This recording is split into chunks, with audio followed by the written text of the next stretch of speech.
Okay, अगले जो तीन स्टॉक है वो ऑयल मार्केटिंग कंपनीज हैं, आईओसी, बीपीसी, एचपीसी। इनको लेने की वजह क्या, ये सब भी रेट में ट्रेड करेंगे। दो रीजंस है, एक तो इनकी अंडर रिकवरीज काफ़ी बढ़ गई हैं और वो कवर हो नहीं पा रही हैं।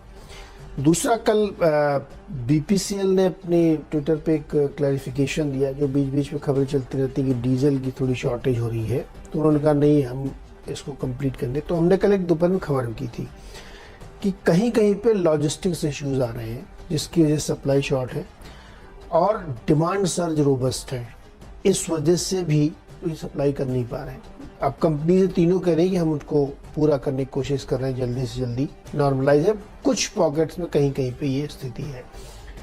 तो एक तो ये समस्या है, दूसरी समस्या है कि आपके अंडर रिकवरीज बढ़ती जा रही है। दो रीजन से, एक तो क्रूड तो एलिवेटेड लेवल पे है ही है, करेंसी आपको मार रही है क्योंकि आप खरीदते तो डॉलर में, बिल्कुल बिल्कुल, और डॉलर अगर इतना महंगा है तो बहुत दिक्कत है। देखिए, प्राइस बढ़ने घटने, जैसे नॉर्मल प्राइस ही बढ़ाते रहते हैं 25-25 पैसे ना, तो उस जो इंटरनेशनल पैरिटी में उसमें दिक्कत नहीं आती। दिक्कत तब आती है आपकी करेंसी में वीक हो जाती है।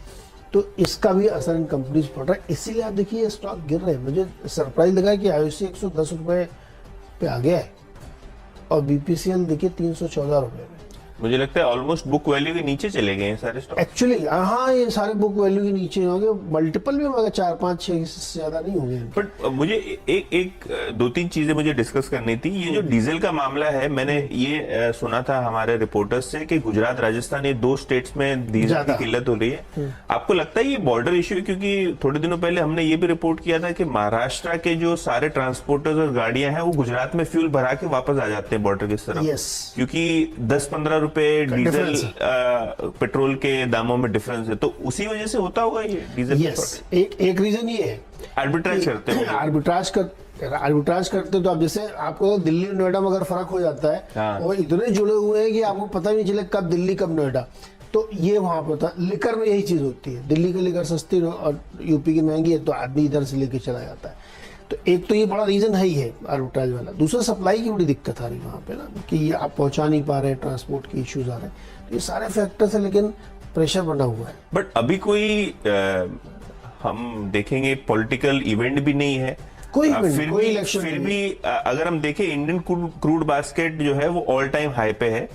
दाम ओएमसीज नहीं बढ़ा पा रही है, मतलब ये कोई स्पेसिफिक इसमें ऑफिशियल स्टेटमेंट ये है कि सारी कंपनियां स्वतंत्र हैं, अपने हिसाब से करती हैं, लेकिन उन कंपनियों के मालिक सरकार है। अब इन दोनों बातों के बीच में ही कहीं छुपा हुआ है, दाम क्यों नहीं बढ़ रहा है? बीच में शायद एक आध दिन बढ़ाया था कुछ पैसे, बट बहुत ही सरप्राइजिंग है क्योंकि ऑब्वियसली एक तर्क ये होता है कि रशिया से सस्ता क्रूड आ रहा है, प्रोसेस हो रहा है और शायद कंपनी को वो कुशन है। लेकिन आज जिस हिसाब से अंडर रिकवरीज हैं, बहुत ही अलार्मिंग सिचुएशन। और आपने करेंसी का बहुत इंपॉर्टेंट पहलू दिया। हमको ये लगता है कि हम क्रूड का दाम देखते हैं $120, लेकिन जब वो शिप होकर इंडियन वाटर्स में आता है तो वो डॉलर का फैक्टर भी एक बड़ा जुड़ जाता है उसके जैसे $134 का डिस्काउंट मिल रहा है रशिया से, बट एक्चुअली 34 नहीं है वो, बिल्कुल वो $10-12 ही बचता है, क्योंकि घूम के आता है वो। आप रशिया से आपने पाइपलाइन ही डाल रखी है, तो आपकी कॉस्ट एक्चुअली बढ़ जाती है। आप गल्फ से देते हो थोड़ी सस्ती रहती है। और इस समय तनाव की स्थिति है, तो उस शिप का, उस वीएलसीसी का इंश्योरेंस किसने किया है? प्रीमियम सुपर हाई है। बिल्कुल। तो ये तमाम फैक्टर जो करेंसी में कन्वर्ट होते हैं, तो ये एक दिक्कत आ रही है। दूसरा, मुझे लगता है कि जो कंपनी पैसे कमा लेती है ना ऑयल वाली, उनके पीछे सरकारें पड़ जाती है। यूएस में देखिए, बाइडेन साहब खुद 3 बार स्टेटमेंट दे चुके हैं कि एक्सॉन को टैक्स पे करना है, एक्सॉन को टैक्स पे करना है।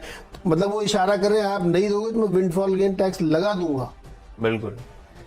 अब बताइए, एक कंपनी कमा रही है तो उससे आप टैक्स वसूलने लगे। यूके में तो लगा ही दिया, यूके में 25% विंडफॉल गेन टैक्स लगा दिया। अब यूएस में भी चर्चा चल रही है, एक्सॉन बड़ी मुश्किल से प्रॉफिट में आई है, अब कह रहे हैं कि टैक्स लगा। इसमें तो कह रहे हैं तेल कंपनियों की स्थिति है ये।